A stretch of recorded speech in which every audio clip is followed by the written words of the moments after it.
Sussex produced a stunning display in their latest NatWest T20 Blast game at Hove to thrash rival Surrey by 8 wickets with 39 balls to spare.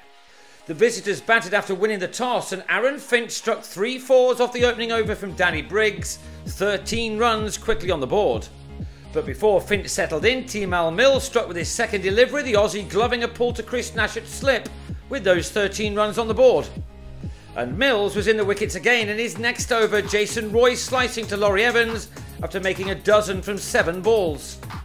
Moises Enriquez and Ben Foakes carried the total to 51 for 2 at the end of the 6 overs of power play, and then looked to be putting their side into a strong position as they eventually took their partnership to 48 in 6.5 overs, the former making a sprightly 41.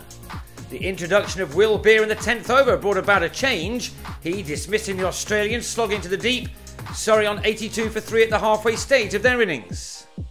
Briggs had recovered from his first over and ended with an excellent one, which included this wicket of Foakes for 15. What had been 82 for 2 became 86 for 5 as Beer struck again. Sam Curran also bowled after a sluggish single. The middle overs then became a struggle for Surrey, even though Ollie Pope did clear the rope off Jofra Archer with some invention. Pope played a good hand in adding 56 for the 6th wicket with Tom Curran before Surrey made a hash of the last 2 overs. Chris Jordan completed the 18th by having Pope held by Ben Brown, who made good ground from a standing start, the batsman gone for 34. Then next ball, Curran on 20 was out to give the magnificent Mills final figures of 3 for 20, only 1 run coming off his over. Brown then ran out Stuart Meaker in the last, which cost only 4. Surrey had stuttered to a final score of 148 for 8 from their 20 overs, and what a nonsense Nash and Stiaan van Zyl made of that. Nash was immediately in awesome form, hitting 3 fours in the opening couple of overs, before pulling Jade Dernbach into the distance. He then collected 2 more fours off Meaker, while his partner went big in a 4th over, which went for 22 runs. The 5th cost Surrey 17, Nash picking off Tom Curran twice in successive deliveries.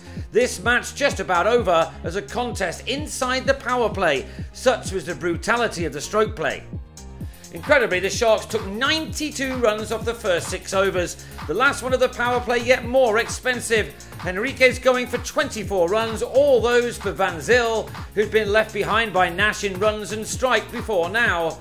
The first 5 balls of the over brought 4 fours and a 6, and in a flash, these 2 batsmen had reduced the target to only 57 of 14 overs. Time to take the foot off the gas? Forget about it. Next ball, Nash went to a fantastic 50, made from only 24 balls with 7 fours and 2 sixes, and 2 balls later, the 100 was on the scoreboard. 12 runs had come off the 3rd over, 22 off the 4th, 17 off the 5th, 24 off the 6th, and now 19 more off the 7th.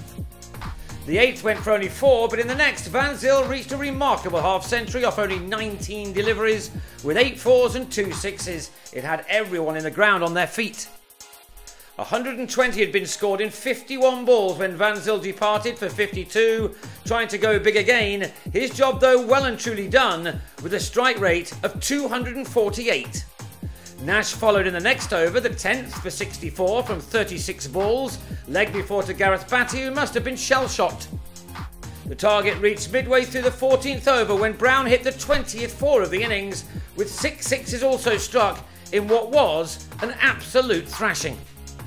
The margin of success, 8 wickets with 39 balls to spare, and that keeps the Sharks in the hunt for a quarter-final place as they now head to Canterbury.